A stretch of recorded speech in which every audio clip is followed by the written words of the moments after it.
Weekly sports magazine खेल के मैदान से लेकर हम आपकी खिदमत में हाजिर। मैं हूं आपका मेजबान रशीद निजामी और मेरे साथ हैं सैयद हुमायूं कैसर। आप सबका खैर मकदम है इस प्रोग्राम में। और हम बात करते हैं खेलों की, क्योंकि खेलों का प्रोग्राम है। हर हफ्ते बात होती है, हर इतवार को हम रात 8:30 बजे आपसे मिलते हैं। खास बातें कुछ ऐसी होती हैं, एक तो जो सीरीजें चलती होती हैं उनकी बात होती है, साथ में यहाँ पे एक हम क्विज लास्ट में जो पूछते हैं उसमें मजेदार बात यह है कि सलीम के एंटरप्राइजेस उसका इनाम एक विनर को इनाम देते हैं। अब विनर कैसे चुनते हैं वो सब आपको पता ही है कि लॉट्स के जरिए हम और रशीद एक और चीज भी है कि जहां हम करंट बातें करते हैं वहां उसके साथ हम आपको इस माजी में भी ले जाते हैं, क्योंकि बहुत सी चीजें हैं जिनके बारे में बहुत लोगों को पता नहीं है। जब हम देखते हैं या उनसे बात करते हैं तो कोई आइडिया ही नहीं है, क्रिकेट का भी आइडिया नहीं है बहुत लोगों को।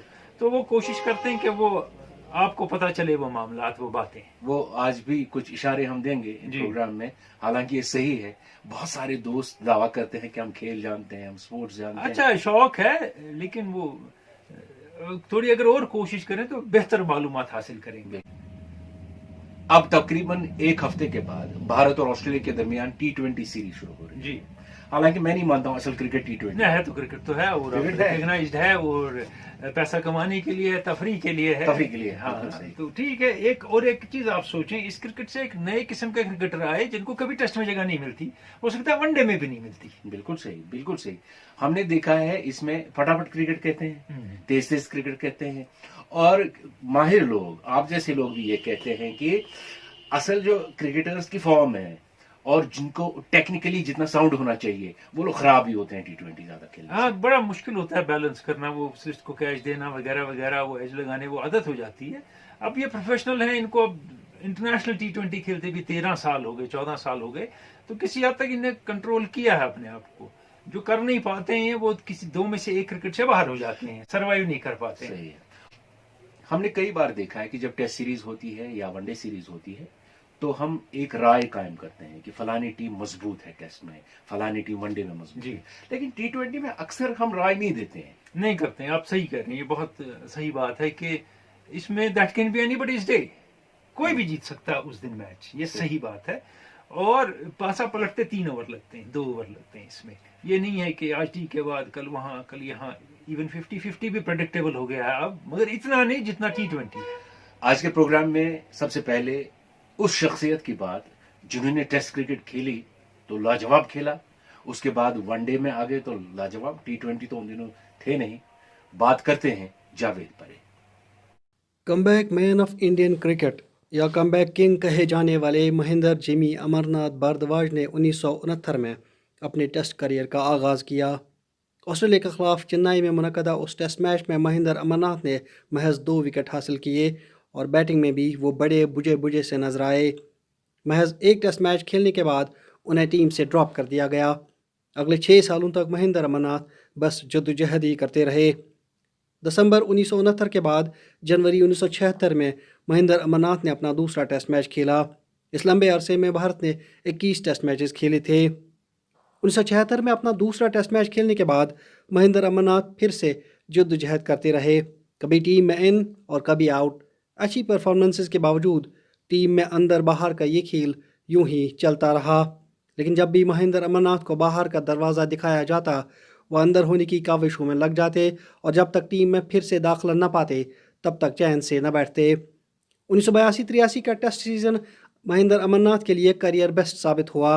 उस सीज़न में भारत ने पाकिस्तान और वेस्ट इंडीज़ का दौरा किया और कुल 11 टेस्ट मैचेस खेले। इन 11 टेस्ट मैचेस में महेंद्र अमरनाथ ने 1184 रन स्कोर किए। उसके बाद तीसरे प्रूडेंशियल वर्ल्ड कप में महेंद्र अमरनाथ की कारकर्दगी को कौन भूल सकता है। अपनी ऑलराउंड कारकर्दगी से भारत को वर्ल्ड चैंपियन बनाने में इस मायनाज खिलाड़ी ने अहम रोल अदा किया। इंग्लैंड के खिलाफ सेमीफाइनल में 12 ओवर्स में 27 रन देकर डेविड गावर और माइक गेटिंग की विकेटें हासिल की। फिर बल्लेबाजी में बड़े कीमती 46 रन स्कोर किए। उसके बाद फाइनल में भारत के 183 रन में महेंद्र अमरनाथ के 26 रन बड़े बेशकीमती साबित हुए। बॉलिंग में 7 ओवर्स में 12 रन देकर उन्होंने 3 अहम विकेटें हासिल की और यूं भारत आलमी चैंपियन बना। सेमीफाइनल और फाइनल दोनों में मैन ऑफ द मैच होने के अलावा वो टूर्नामेंट के भी बेहतरीन खिलाड़ी करार दिए गए। इतनी उम्दा कारकर्दगी के बाद उनके करियर में फिर से एक नया मोड़ आया। वेस्टइंडीज़ के खिलाफ होम सीरीज़ में वो 6 इनिंग्स में महज 1 रन स्कोर कर पाए और यूं उन्हें फिर से टीम से निकाल बाहर कर दिया गया। लेकिन इंतहाई मजबूत आसाबी निज़ाम रखने वाले महेंद्र अमरनाथ ने फिर से टीम में शानदार वापसी की। महेंद्र अमरनाथ के टेस्ट करियर का दौर बल्लेबाजों के लिए आसान बिल्कुल न था। ये वो दौर था जब फास्ट बॉलिंग अपने पूरे जोबन पर थी। बॉलर्स को खुली छूट थी, जितनी बाउंसर्स मारना चाहें मार सकते थे। लेकिन महेंद्र अमरनाथ इन बाउंसर्स को हुक करना खूब जानते थे। वो अपने दौर में फास्ट बॉलिंग को खेलने वाले सबसे उम्दा बल्लेबाज तस्वुर किए जाते थे। फास्ट बॉलर्स भी कौन से? Richard Hadlee, Imran Khan, Malcolm Marshall, Michael Holding, Dennis Lillee या जेफ थॉम्सन। कभी रिचर्ड हैडली की तेज़ गेंदबाजी ने उनका सर लहू लहान कर दिया, तो कभी इमरान खान ने उन्हें बेहोश कर दिया। कभी मैल्कम मार्शल ने उनके दांत तोड़ दिए, तो कभी जेफ थॉम्सन ने उनके जबड़े पर वार किया। लेकिन महेंद्र जिमी अमरनाथ हौसले और हिम्मत के पैकर थे। उनके बारे में माइकल होल्डिंग कहते हैं कि उनमें दर्द सहने की क्षमता बहुत ज़बरदस्त थी और जिमी दर्द में भी खड़े होकर खेलना जारी रखते थे। 1982-83 के किंगस्टन ओवल के चौथे टेस्ट मैच में जिमी अमरनाथ ने पहली इनिंग में 91 रन स्कोर किए। भारत को दूसरी इनिंग में 277 रन के खसारे का सामना था।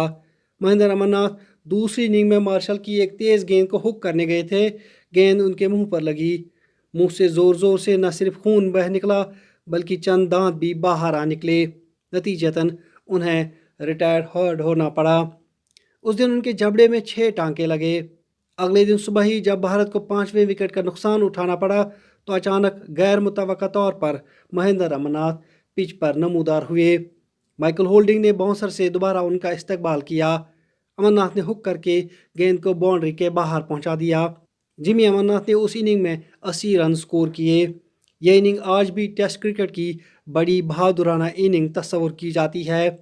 सुनील गावस्कर अपनी किताब द आइडल्स में महेंद्र अमरनाथ को उस दौर का सबसे बेहतरीन बल्लेबाज तस्वुर करते हैं। इमरान खान अपनी किताब ऑल राउंड व्यू में लिखते हैं कि 80 के अवाइल में महेंद्र अमरनाथ दुनिया के सबसे उम्दा बल्लेबाज थे।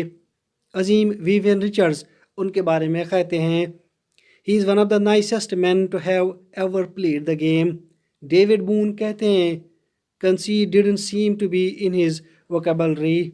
1969 से लेकर 1988 तक 19 सालों पर मुहित अपने करियर में जहां महेंद्र अमरनाथ ने 69 टेस्ट मैचेस खेले, वहीं इस अरसे में भारत ने 140 टेस्ट मैचेस खेले। यूं इस पीरियड में वो 50% से भी कम टेस्ट मैचेस में शरीक हुए। इससे टीम में इन और आउट होने का महेंद्र अमरनाथ के करियर का लेखा जोखा आसानी से पढ़ा जा सकता है।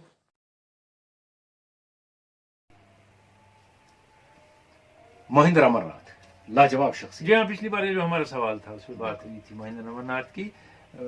14 कमबैक किए ने, कोई आसान बात नहीं है। और अगर आप देखें इनकी ये सवानहा थोड़ी सी आपने सुनी, 69 के बाद ये 76 में टेस्ट खेलते हैं, लेकिन 7 साल का अरसा है, वक्फा है। जी जी। सिर्फ 26 टेस्ट इंडिया खेलता है बिल्कुल। 7 साल में। बिल्कुल। आज 7 साल में 70 टेस्ट मैच हो जाते हैं एक प्लेयर के। इन्हें तब ये भी सोचिए कि कितना फॉर्म में रहना पड़ता था खिलाड़ी को, क्योंकि साल में 3 टेस्ट या 2 टेस्ट खेलता था। एक खास बात महेंद्र अमरनाथ के हवाले से जो मैं आपसे जानना चाहूंगा, पूछना चाहूंगा, वो ये कि जब हम भारत और वेस्ट इंडीज की कारकर्दगी के हवाले से बात करते हैं, 1976 में एक टेस्ट हुआ था पोर्ट ऑफ स्पेन में, जी, जिसमें एक जबरदस्त मार्जिन 400 से ज्यादा रन बनाने थे उनको जीतने के लिए, और महेंद्र अमरनाथ का उसमें एक जबरदस्त रोल था। देखिए वो टेस्ट मैच था पोर्ट ऑफ स्पेन में, और उसमें लॉयड ने सेकंड इनिंग में 271 पर 6 डिक्लेयर कर दिया, क्योंकि उन्होंने सोचा जो मैं इनको वक्त दे रहा हूं उसमें मैं इनको आउट कर दूंगा जी, और 406 रन तो बनेंगे नहीं। और आपको हैरानी होगी, ये उस वक्त की वेस्ट इंडीज टीम है जिसमें 3 स्पिनर खेल रहे थे। Left arm spinner Jummadin, right arm leg spinner Imtiaz Ali और ऑफ स्पिनर पैड मूर। कभी सुना है वेस्ट इंडीज में? होल्डिंग थे, इनके साथ जूलियन भी थे। तो उसके बाद जब इंडिया ने सेकंड इनिंग में चेज शुरू किया तो उम्मीद थी शायद ड्रा करने की कोशिश करेंगे, गावस्कर वहीं बैठने के माहिर थे, कोई बैठ जाएगा खिलाड़ी। तो ऐसा हुआ कि 69 रन की फर्स्ट विकेट पार्टनरशिप हुई गायकवाड़ और गावस्कर की। उसके बाद महेंद्र अमरनाथ आते हैं नंबर 3 पे, विश्वनाथ 4 पे आते हैं। जी जी। तो वो गावस्कर के साथ 108 रन की पार्टनरशिप रखते हैं महेंद्र अमरनाथ। बहुत जबरदस्त। वो आउट होते हैं तो वो विश्वनाथ के साथ 159 रन की पार्टनरशिप रखते हैं महेंद्र अमरनाथ। हाँ, वो आउट होते हैं तो वो 56 रन की ब्रिजेश पटेल के साथ रखते हैं और 392 के स्कोर पे 440 मिनट की बैटिंग के बाद 85 रन बना के महेंद्र अमरनाथ रन आउट होते हैं। इन्हें पूरी इनिंग को अगर उस मैच में किसी ने जोड़ा और टीम का एक एंड बंद रखा और जीतने में अहम तरीन रोल किया, वो महेंद्र अमरनाथ का था। और महेंद्र अमरनाथ को बॉडी ब्लोज 1 दर्जन से ज्यादा लगे होल्डिंग के और बाकियों के, लेकिन ये शख्स टला नहीं। और आपको जैसे अभी जावेद ने कहा, इमरान ने सर पे बॉल मारी तो जख्मी होकर गिर गए, रॉडनी हॉग ने जख्मी कर दिया, माइकल होल्डिंग ने जख्मी कर दिया। हम करेज की बात करते हैं प्लेयरों की, वो जावेद ने कहा पहली इनिंग मैंने 90 के 80 कुछ रन बनाए तो सर तोड़ दिया इनका। सेकंड इनिंग में आए होल्डिंग ने, बाहर चले गए, इंडिया की हालत खराब थी, वापस आए खेलने, 6 स्टिच लगे हैं सर को और मुंह को और 80 रन हुए। अब देख लीजिए करेज क्या है। देखिए और किसके साथ, Andy Roberts and Michael holding. और फास्ट बॉलर इनके पीछे इसीलिए पड़े थे कि ये फास्ट बॉलिंग को अच्छा खेलते थे, बहुत मारते थे अच्छे। एक पीरियड था जब पाकिस्तान के पास सरफराज था, इमरान था और जबरदस्त बॉलिंग थी और वेस्ट इंडीज के पास पूरी आंधी थी। उनके साथ 11 टेस्ट ये खेलते हैं उस पीरियड में और 1100 रन बनाते हैं। आप देख लीजिए। अब आप देख लीजिए ना, हम आज इसको उसको ये ग्रेट टेस्ट वो ग्रेट टेस्ट है, इनकी बात नहीं होती है। बहुत जबरदस्त खिलाड़ी थे महेंद्र। कुछ सवाल भी हम आज के प्रोग्राम में शामिल करेंगे। एक सवाल पूछा है हमसे वाजिद गुलजार ने बांडीपुरा से।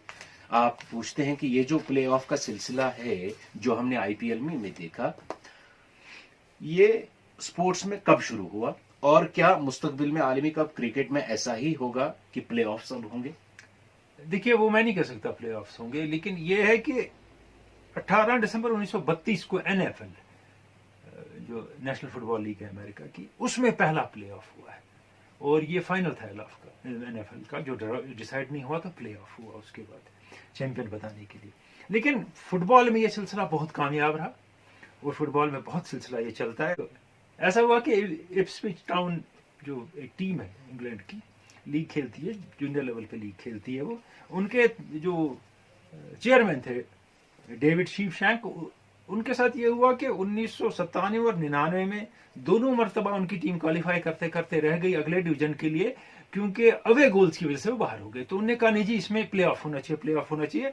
और इंग्लिश प्रीमियर लीग हो, बाकी लीग्स हो, उनमें यह होता है कि एक डिवीजन से दूसरे डिवीजन जाने के लिए, ए से बी, बी से ए से प्रीमियर डिवीजन जाने के लिए अब टॉप टीमें नहीं जाती हैं कि पहली 2 चली जाएंगे, नहीं, टॉप 4 टीमें आपस में खेलती हैं उस डिवीजन की मैचेस। उसके बाद जो निकलता है वो जाता है आगे क्वालिफाई करके अगले डिवीजन में, उसको अपग्रेड होता है। यहाँ प्ले ऑफ होता है। आलमी कप में प्ले ऑफ होते हैं। आलमी कप फुटबॉल में प्ले ऑफ ऐसे होता है कि समझिए साउथ अमेरिका से एक जोन से आपको 5 टीमें लेनी है, वो 5 क्वालिफाई कर गई। यूरोप से 5 लेनी है, अफ्रीका से 5 लेनी है, एशिया से 5 लेनी है। मैं एग्जाम्पल दे रहा हूँ। तो लेकिन ये 20 हुई, आपको 24 टीमें चाहिए। फिर क्या करते हैं, हर एक की जो छठी टीम है वो आपस में प्ले ऑफ क्रॉस खेलती है एक दूसरे के। उसके बाद प्ले ऑफ से भी कभी क्वालिफाई करके टीम वर्ल्ड चैंपियन बन जाती है।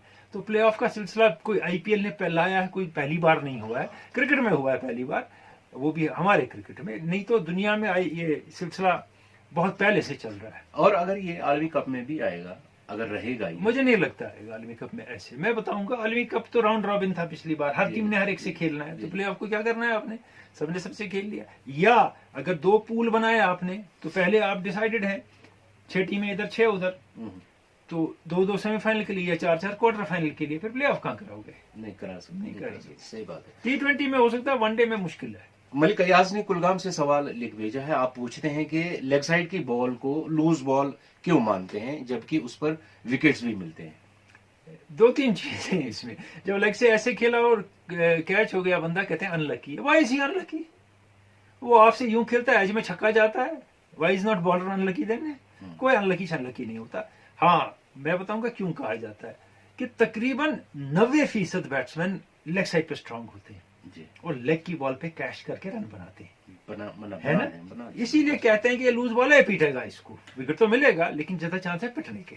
और बैट्समैन ना टो पे बॉल गिरी, लेग साइड तो आपको मैं एक और चीज तो से याद दिलाऊंगा, मैंने पिछले दिनों अपने पेज KKMS पे शेयर भी किया था, स्पोर्ट्स मैग पे, कि धोनी का हेलीकॉप्टर शॉट है ना, 25 साल पहले अजरुद्दीन खेलते थे। आप जाके देखिए अजरुद्दीन की, और ये तो एक आध मारते थे, वो रेगुलरली चौके मारते थे छक्के के साथ इसके साथ। सही। और मैंने देखा टो पे रवि शास्त्री जबरदस्त मारते थे। देखिए वो इंडियंस को सारी दुनिया कहती है और कुछ पाकिस्तानी भी हैं उसमें, जिनका ये लेग साइड सफल होता है जबरदस्त, बहुत डेलिकेट और खूबसूरत। बिल्कुल सही। और बातों का सिलसिला जारी रहेगा। अब एक दूसरे गेम की बात करेंगे, फुटबॉल में हम आपको ले जाएंगे एक कोच के पास जो खिलाड़ी भी रहे हैं, हिंदुस्तानी खवातीन की टीम के कोच भी रहे हैं, इंडिया से बाहर भी काम किया, इंडिया में किया है, आजकल यहाँ स्पोर्ट्स में काम कर रहे हैं बहुत, खासकर फुटबॉल में। तो आइए इनकी सवानी हयात थोड़ी बहुत और इनकी कहानी सुनते हैं इन्हीं की जुबानी। मेरा जो फुटबॉल करियर शुरू हुआ है, जैसे सब जानते हैं कि मेरे जो वालिद साहब हैं वो हमारे स्टेट के पहले इंटरनेशनल फुटबॉलर रहे जिन्होंने कंट्री को रिप्रेजेंट किया, और उसके बाद पहले वो ऐसे खिलाड़ी हैं जो प्रोफेशनल फुटबॉल खेले हैं मोहम्मद स्पोर्टिंग कोलकाता की तरफ से। उसके बाद मेरे कज़न असलम, माजिद या बाकी जो जितने भी मेरे कज़न ब्रदर्स वगैरह हैं, so choosing football was always easy for me. हाँ, मेरी भी फैमिली चाहती थी कि मैं डॉक्टर बनूँ, इंजीनियर बनूँ, बट अल्टीमेटली ऐसा टाइम आ गया जब मेरे को भी लगा कि मैं भी स्पोर्ट्स को लेके, फुटबॉल को लेके अपना करियर बिल्ड कर सकता हूँ। So that's how it started. ये मेरा प्लेइंग करियर रहा अर्ली 90s से लेकर 2003 तक। उसके बाद 2003 में मैं कोचिंग में आ गया, जहाँ पे मैंने अपना जो कोचिंग डिप्लोमा NIS से पटियाला से किया, और उसके बाद लाइसेंसेस वगैरह भी करता रहा, अपने आप को अपडेट करता रहा as far as coaching is concern. तो कोचिंग के रिलेटेड जितने भी लाइसेंस कोर्सेज वगैरह हैं वो ख़त्म किए, स्टेट को थोड़ा बहुत कंट्रीब्यूट करने की कोशिश करी। उसमें से जो हमारी अंडर 21 की नेशनल टीम थी, स्टेट टीम थी, उसको मैंने ट्रेन किया, और उसमें हम तकरीबन मुझे लगता है सेमीफाइनल में आ गए। It was in 2009-2010। और उसके साथ साथ यूनिवर्सिटी जो हमारी कश्मीर यूनिवर्सिटी की फुटबॉल टीम है, उसको थोड़ा 2006 से कंटिन्यूसली उनके साथ एसोसिएटेड हूँ कश्मीर यूनिवर्सिटी के साथ। फिर जाके 2010 में मेरा जो नेशनल जर्नी है वो 2010 से शुरू हुआ। So I was with the national team, under 19 national team for around a month और सो। जिसमें से बहुत सारे ऐसे अच्छे प्लेयर्स थे जिन्होंने फिर कंट्री को भी रिप्रेजेंट किया है। अभी भी कंट्री के जो हैं नेशनल टीम जो हमारी है उसमें खेल रहे हैं। नेशनल टीम के साथ मेरा जो एक्सपीरियंस रहा बहुत अच्छा रहा। It actually started from 2010 I guess. उस टाइम पे मुझे ऑल इंडिया फुटबॉल फेडरेशन ने कॉल किया the moment I finished my AFC A license. उसके बाद ही ऑल इंडिया फुटबॉल फेडरेशन ने मुझे बुलाया अंडर 19 नेशनल कैंप के लिए। इट वाज इन 2012 जब मुझे पहली अपॉर्चुनिटी मिली या पहली अपॉर्चुनिटी दी गई। अंडर 14 नेशनल टीम का हेड कोच उन्होंने मुझे अपॉइंट किया, और उसके बाद फिर हम जापान गए या नेपाल गए। जो ही हम अंडर 14 की टीम वापस आ गई, फिर जाके मेरे शोल्डर्स पे और थोड़ी रिस्पॉन्सिबिलिटीज़ डाली गई, जिसमें फिर उन्होंने मुझे अंडर 16 की रिस्पॉन्सिबिलिटी दे दी as a head coach. So I stayed with the under 16 national team for around 2 years। तो जिसमें हमने डोमेस्टिक टूर्नामेंट्स बहुत सारे खेले, उस कुछ जीते कुछ हारे। और उसके बाद under 17 FIFA World Cup team के साथ काम करने का मौका मिला। So I was there with the under 17 World Cup team for around 8 to 9 months। So अगर इसमें सिद्धू ने थोड़ा बहुत भी डिले किया, 1-2 टच ले लिया यहाँ पे, all these options will be marked, then again the problem starts. ने दोबारा मेरे को कॉल किया, और उसके बाद उन्होंने मुझे बोला कि that we want your services for the women's national team. So फिर 15, 16, 17 जो मेरा टेन्योर रहा, that was with the women's national team.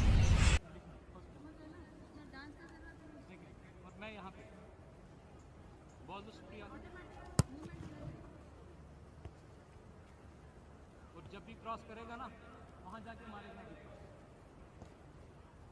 ठीक है, अभी 3 ऑप्शन है, 1, 2, 3, तीनों के पास किसी के पास भी बॉल आना चाहिए। मारो। मिडफील्ड बचाना, उनको यहाँ आना है गोल करने के लिए, वहाँ नहीं जाना। वहाँ जाना होता तो हम वहाँ जाते। तो डेंजरस पोजीशन कौन सी है? बीच वाला। तो जब हम क्या बोलते हैं अपोनेंट को, उनको बीच में खेलने दो। क्यों? क्योंकि बीच में हमारे मैन ज़्यादा हैं, प्लेयर ज़्यादा हैं। ठीक है, चलो, छोड़ना नहीं Come on. जाना आगे ले जाना आगे यस ऊपर यस Very good. करो यस छोड़ना नहीं। बहुत ज़रूरी है कि because when you are dealing with the age group teams, different age group teams, आपको पता होना चाहिए कि किस एज ग्रुप के साथ कैसे आपको काम करना है। सो वो एक ऐसी चीज़ थी जिसका मेरा एक अच्छा एक्सपीरियंस रहा है नेशनल टीम्स के साथ। मुझे यूथ के साथ काम करने का मौका मिला, मुझे डिफरेंट जेंडर के साथ काम करने का मौका मिला।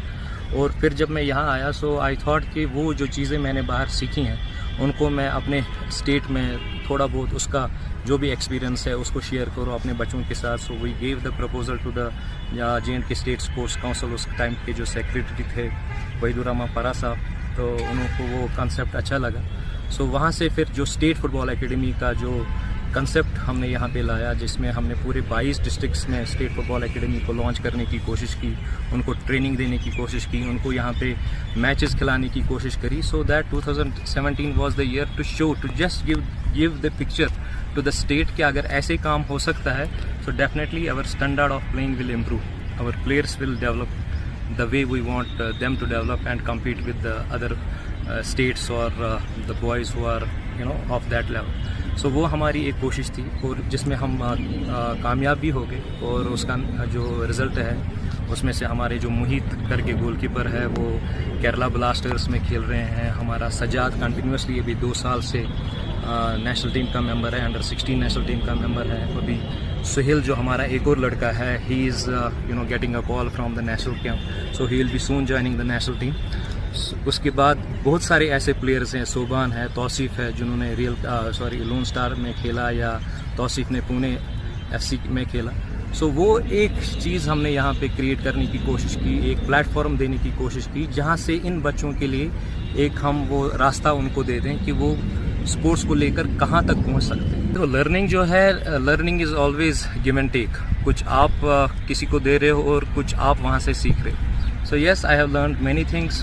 कभी कभी हमें छोटे बच्चों से भी सीखने को मिलता है because they are doing lot of stuff जब उनके पास बॉल वगैरह होती है। सो उस चीज़ को हम कभी कभी कोचेस भी रिकॉग्नाइज करते हैं कि ये चीज़ शायद हमारे किसी एज ग्रुप में काम आ जाएगी। So for that you need to have that kind of eye, कोई चीज़ आइडेंटिफाई करना, फिर उस पर थोड़ी बहुत काम करना, फिर आगे जाके उसको ट्रांसफ़र करना। उनके मिडफील्डरों के पास बॉल है, यही कि नहीं ये बॉल मेरा इधर नहीं जाना चाहिए, उसके लिए क्या करना है, उसको ब्लॉक कर दो, उसका पासिंग लाइन बंद कर दो। वो क्या खाली खेलना या वो आपको हेल्प नहीं कर सकता। So you need to get through the licenses, you need to update your self, क्या वर्ल्ड फुटबॉल में हो रहा है, क्या प्रोफेशनल लेवल पे हो रहा है। और वो तब आप ये सब चीज़ें कर सकते हो, ये चीज़ें जान सकते हो when you are qualified enough. And I was very lucky कि मेरे पेरेंट्स ने अच्छे से गाइड किया। सो उन्होंने खेलने के पे तो कभी मुझे रोका नहीं, but at the same time they encouraged me कि नहीं, खेलने के साथ साथ कितना ज़रूरी है पढ़ना भी।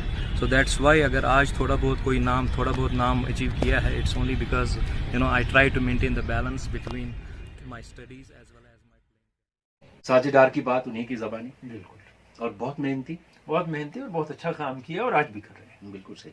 और आपने KKMS पेज पे पूछा था कि पाकिस्तान की आज तक की आप ग्रेटेस्ट टेस्ट टीम बनाइए, और कुछ अजीब सी बातें सामने आ रही हैं। देखिए बहुत से लोगों ने किया, उसमें बहुत अच्छा लगा मुझे, मगर कम नहीं किया। मैं एक्सपेक्ट करता था ज़्यादा लोग करेंगे रिस्पॉन्ड, 50-60 ने किया, मुझे उम्मीद 100-150 करेंगे। तो उसमें जो आपने टीम बनाई है उसमें कुछ चीज़ें बड़ी नुमायाँ हैं जो मैं आपसे बात करना चाहूँगा यहाँ, और उसके बाद हम अपनी टीम बना के अगले हफ्ते उस पर डाल देंगे। ये नहीं है कि हमारी ही बेस्ट है, लेकिन कंपेयर आप कर सकते हैं और लॉजिक देख सकते हैं।